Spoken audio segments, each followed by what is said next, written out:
निश्चितपणे महाराष्ट्रामध्ये देखील हा पॅटर्न घेऊन जायला पाहिजे। एखादा कार्यकर्ता नेत्याच्या अवतीभोवती फिरत असतो म्हणून त्याला त्या ठिकाणी पद मिळालं जात आहे, पण आम्ही सर्वांनी जे ठरवलं आपण कुणी आजूबाजूच्या कार्यकर्त्याला न उमेदवारी देता जनतेच्या मध्ये जो फिरतो त्याला आम्ही सर्वांनी मिळून उमेदवारी दिली। आता रेणापूरमध्ये ज्यावेळेस उमेदवारी द्यायची होती, निलंग्यात उमेदवारी द्यायची होती, औशात उमेदवारी द्यायची होती, उदगीरला होतं, अहमदपूरला होतं, पाटील साहेब आपण काय केलं, ग्रामीणचे प्रभारी आम्ही त्या वॉर्डामध्ये पाठवले, 3-3 जणांचे नावं घेतले। जे काही नावं आले ते आम्ही सर्वांनी त्यांचे फॉर्म भरून घेतले, ते फॉर्म एकत्रित भरले, कुणीही हस्तक्षेप केला नाही। आप्पांनी सांगितलं नाही की ह्याला उमेदवारी द्यायला पाहिजे, ना मी सांगितलं ना पाटील साहेबांनी सांगितलं, आम्ही कुणी हस्तक्षेप केला, पण आम्ही सर्वांनी मिळून, म्हणजे हा विषय का सांगतोय की येणाऱ्या काळामध्ये कार्यकर्त्यांनाच उमेदवारी मिळणार हे मला आपल्या सर्व भारतीय जनता पार्टीच्या पदाधिकारी, जो लोकात राहतो, जो जनतेत राहतो, जो लोकांच्या प्रश्नांसाठी झटतो, अशाच माणसाच्या पाठीशी आपण उभा टाकायचं आणि अशी उमेदवारी आपण निश्चित केल्या। आणि जे काही नावं आले, आपल्याला वाटेल की जे नावं आले आम्ही जिल्ह्याच्या ठिकाणी नावं आल्यानंतर ते नावं ठरवले, असं नाही केलं पाटील साहेब। सर्व नावं एकत्रित गेले, बंद पॉकेटमध्ये घेतले, ना मी पाहिले, ना आप्पांनी पाहिलं, ना पाटील साहेबांनी पाहिलं, हे सर्व बंद पॉकेट आपण मुंबईला घेऊन आलो आणि बंद पॉकेट आपण प्रदेशाच्या ताब्यामध्ये दिले आणि प्रदेशाने ठरवलं, त्यांनी त्या ठिकाणी कमिटी पाठवली, प्रदेशाने पण थर्ड आहे, इथं जे काय प्रदेशाच्या माध्यमातून वेगवेगळ्या यंत्रणाच्या माध्यमातून त्यांनी त्या ठिकाणी माणसं पाठवले, ते नावं त्यांनी छाननी केले आणि त्या नावातून आपण नावं ठरवले आणि त्यांना उमेदवारी देण्याचं काम त्या ठिकाणी केलं। त्यामुळे कुठंतरी एक चांगल्या पद्धतीने जो कार्यकर्ता अनेक वर्ष भारतीय जनता पार्टीसाठी झटतो त्या माणसाला उमेदवारी मिळायला पाहिजे असा सतत प्रयत्न आम्ही सर्वांनी त्या ठिकाणी मिळून केला। आणि खरं तर मागच्या 3-4 दिवसामध्ये जिल्ह्याचा निकाल लागून गेला, राजेसाहेब मंत्री महोदय, निकाल लागला जिल्ह्याचा। ज्या दिवशी गाडी संभाजी पाटील चालवत होते, बाजूला रमेश आप्पा बसले होते, मागच्या सीटवर बसवराज पाटील होते आणि त्यांच्या बाजूला अभिमन्यू होते। आम्ही चौघांनी मिळून पाची नगरपालिकेमध्ये त्या ठिकाणी प्रवास केला आणि सर्वांनी सांगितलं एक मताने, मी तर आपल्याला सांगतो राजे, हा पॅटर्न सगळ्यांनी वापरायला पाहिजे।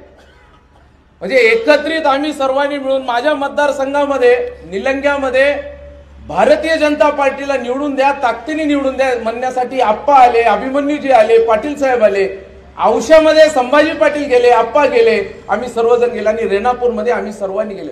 प्रत्येकाने एकमेकांच्या मतदारसंघामध्ये जाऊन सर्व कार्यकर्त्यांना एकत्रित करून भाजप एक संघ, एक संदेश आम्ही दिला, आम्ही जे पदावर बसलोय, आम्ही ज्या खुर्च्यांवर बसलोय, आज आम्ही आमदार म्हणून काम करतोय, हे कार्यकर्त्यांमुळे आम्ही आमदार म्हणून काम करतोय। आता कार्यकर्त्यांची निवडणूक आहे तर कार्यकर्त्यांसाठी आम्ही तेवढंच झटायला पाहिजे। मी आप्पाला जवळून पाहतोय, पाटील साहेब माझा त्यांचा फार जुना परिचय, मी त्यांच्या सगळ्याच निवडणुका पाहिल्या, पण मी त्यांच्या स्वतःच्या निवडणुकीमध्ये त्यांनी जेवढा प्रवास केला नाही तेवढा मी आज त्यांना प्रवास करताना पाहतोय। हे एक कार्यकर्त्यांसाठी प्रवास करणं ह्याला म्हणतात। आज त्यांची जिल्हा परिषदेची तयारी झाली, त्यांनी प्रत्येक ठिकाणी जातात, बसतात। आपण तुम्ही स्वतःच्या निवडणुकीत फिरलो होतं तेवढं नाही, म्हणजे हे कार्यकर्त्यांसाठी झटणं। आता निलंग्यामध्ये इथं आमचे नगराध्यक्ष आहेत संजू, मी माझ्या स्वतःच्या निवडणुकीमध्ये पाटील साहेब तेवढं फिरत नाही, पण ज्यावेळेस कार्यकर्त्यांची निवडणूक आहे दिवसाची रात्र करतो आणि पूर्ण ताकद, पूर्ण जी काय असेल तन मन धन जे लागेल कार्यकर्त्यांना ते देण्याचं काम आम्ही करतो। आणि ह्या भूमिकेतून आपला कार्यकर्ता बळकट व्हायला पाहिजे, मजबूतीने उभा टाकायला पाहिजे, ही भूमिका त्या ठिकाणी। औषधातली आपण जर पाहिलं, आपले लोकप्रिय आमदार माननीय अभिमन्यूजींनी एक चांगल्या पद्धतीने रचना, एक मोठी ताकद त्यांनी सर्वांमध्ये, लोकांमध्ये विश्वासातून माणसं उभा केली। त्यांनी तिथं पूर्ण ताकदीने लढतात, आप्पा लढतात, आम्ही लढतोय। उदगीरमध्ये खरं तर आप्पांनी म्हटल्याप्रमाणे उदगीर आणि अहमदपूर हे भारतीय जनता पार्टीचे किल्ले आहेत। ह्या भागामध्ये देखील उदगीरमध्ये आम्ही बैठक घेतली। मी खरं तर आज या बैठकीमध्ये सन्माननीय बनसोडे साहेबांचं मनापासून अभिनंदन देखील करायला पाहिजे की भारतीय जनता पार्टीने त्यांच्या विधानसभेच्या वेळेस आम्ही बैठक घेतली होती त्या बैठकीमध्ये सांगितलं होतं येणारी नगरपालिकेची निवडणूक अध्यक्ष भाजपचा आहे असेल आणि जिथं भाजपचे जिंकून आले तिथं भाजप लढल ते त्यांनी त्या गोष्टीला मान्य केलं. जो शब्द दिला होता त्यांनी तो त्या ठिकाणी पाळला आणि आम्ही त्यांच्या सोबत लढलो. त्यांनी ताकद एकत्रित मिळून आम्ही त्या ठिकाणी घेतला होता. आणि मी आवर्जून सांगतो जिल्ह्यामध्ये सर्वात टफ म्हणणारी जागा म्हणतात उदगीर, सर्वात अधिक मतांनी जागा येणारे उदगीर. आणि खरं तर ते म्हणतात ना वाघाच्या जबड्यातून जर जागा कोणती निवडून आणायची असेल ते म्हणतात अहमदपूर.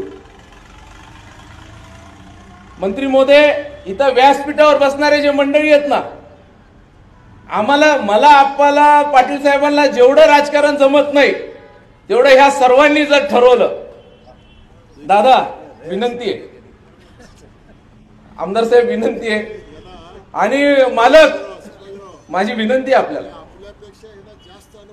जास्त अनुभव आहे निवडणुकीचा. असा अनुभव नाही एकमेकांच्या विरोधातला पण अनुभव जास्त आहे. असाही अनुभव आहे आणि असाही अनुभव आहे. नाही ते झालं, ते आता कसं झालंय, आता ते जीवावर आले आता.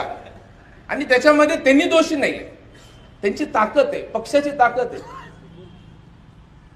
मला आठवतं एक प्रसंग, मंत्री महोदय आपण गाडीत होतो साहेबांच्या, साहेबांनी म्हटले काय, सीएम साहेबांनी आपल्या विभाजनामुळे तिथं राष्ट्रवादी आली आहे. स्वतः सीएम साहेब म्हटले आपल्या मताचं विभाजन झालं, हे भाजपचा गड आहे, गड असणारा अहमदपूर आहे. आणि ज्या पद्धतीने आपल्या कार्यकर्त्यांची अपमान करण्याचं काम त्या भागातल्या नेत्यांनी केलं, आम्हाला वाईट वाटलं. ज्यावेळेस एखादं स्टेटमेंट येतं, एखादा बातमी येते, सरकार युतीच आहे, महायुतीचं सरकार आहे आणि युतीचं सरकार आल्यानंतर एखादा मंत्री त्या पदावर बसल्यानंतर आम्ही आवर्जून म्हणतो, आम्ही जसं बनसोडे साहेबांचं अभिनंदन केलं, ज्या पद्धतीने अहमदपूरमध्ये भारतीय जनता पार्टीच्या कार्यकर्त्यांची त्या ठिकाणी अपमान करण्याचं काम केलं एका दिवसात, एका दिवसात आपल्याला आश्चर्य वाटलं. ज्याच्याकडे जबाबदारी होती त्यांनी रात्रीतून त्याला बदललं, त्याला पकडले हाताशी आणि सगळ्या माणसांना नेऊन आमदारांच्या दावणीला बांधलं. पण एका दिवसातून या सर्वांनी पूर्ण पॅनल उभा केलं आणि एका दिवसातून आज अहमदपूरमध्ये सोबळावर भारतीय जनता पार्टी लढली. रात्री आमची बैठक झाली पाटील साहेबांच्या, सगळं ठरलं, एवढे माणसं भरणार, बरोबर आहे बसवराज पाटील साहेब, त्यांनी होते तिथं प्रभारी म्हणून, सगळं ठरलं, आपल्याकडनं एबी फॉर्म घेतला, सगळं झालं.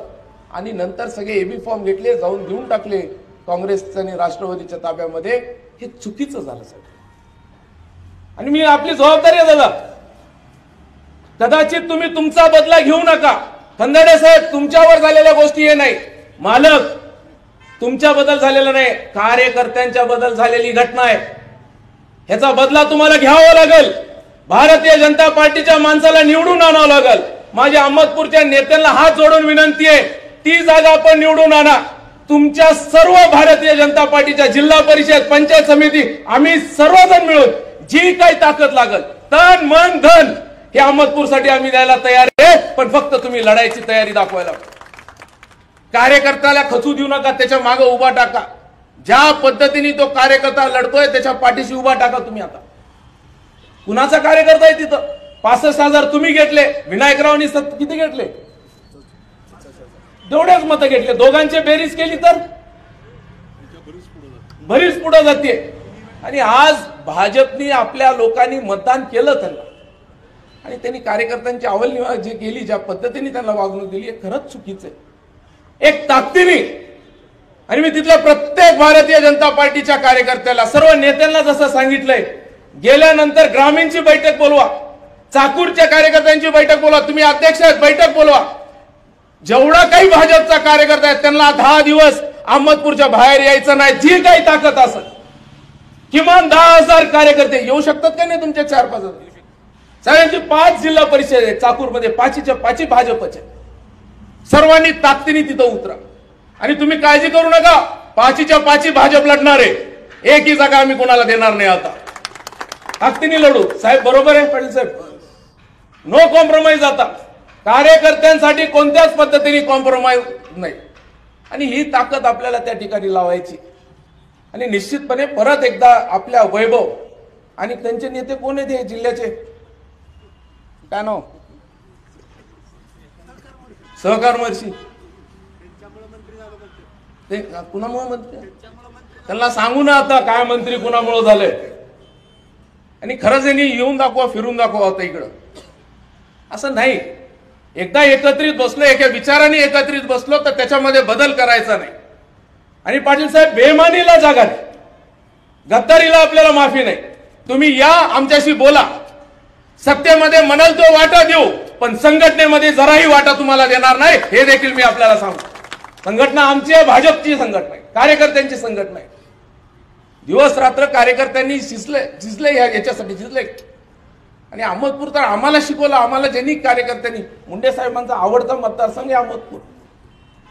ज्यावेळेस ते आले, पहिले अहमदपूरला आले, इथून आम्ही सर्वांनी एक ताकदीने एक त्या ठिकाणी वातावरण निर्माण केलं. आणि कुठंतरी साहेब, पाटील साहेब, हे इलेक्शन झालं ना आप्पा, एवढा घाण कारभार, गलिच्छ कारभार जिल्ह्यामध्ये जर कोणत्या डीसीसी बँकेचा असेल तर तो लातूर डीसीसी बँकेचा आहे. हे इलेक्शन झाल्या झाल्या आम्हाला 6 महिन्याच्या आत आपण सर्वजण काही मागणार नाही. आम्हाला एखादं पद नाही दिलं, मंत्रीपद जरी नाही दिलं तरी चालेल, पण डीसीसी बँकेवर आपल्याला तिथं झेंडा फडकावा लागेल, प्रशासक नेमू आपण. साहेब, त्यांनी 90% कर्ज कुणाला दिले? तो स्वतःच्या याला दिलेत. रिझर्व्ह बँकेने दंड केला रिझर्व्ह बँकेने ह्यांना. एका घरामध्ये 90%. स्वतःच्या अॅग्रो कंपनीला त्या ठिकाणी पैसे दिले. काय सांगतात, 5% आम्ही ह्यांना देतो, काय म्हणतात 5 लाख रुपये दिले. हाय का शेतकरी 5 लाखाचा? एक शेतकरी भेटणार नाही 5 लाखाचा. आणि कौतुक करतात आणि त्याच्यासाठी अवॉर्ड घेतात. आणि माझं सहकार महर्षी जे आहेत ना, परत आपल्या माध्यमातून माझी विनंती आहे सहकार महर्षीला, एका व्यासपीठावर बसू आणि शेतकऱ्यांना तुम्ही किती मदत केली ते दाखवा आणि स्वतःसाठी किती मदत केली ते मी सांगतो. तू या ठिकाणी आहे तयारी? एका व्यासपीठावर येऊ शकतात अप्पा? येऊ शकत नाही. त्यामुळे आपल्या सर्वांना विनंती आहे की येणाऱ्या निवडणुकीमध्ये ताकदीने, पूर्ण ताकदीने आपल्याला लढायचंय. आणि अहमदपूरकर, माझी विनंती आहे परत एकदा, मी हात जोडून विनंती करतो आपल्याला, परत एकदा हात जोडून, पाटील साहेब, आपल्याला पूर्ण ताकद. आमचे सावकार आलेत, निटुरे सावकार,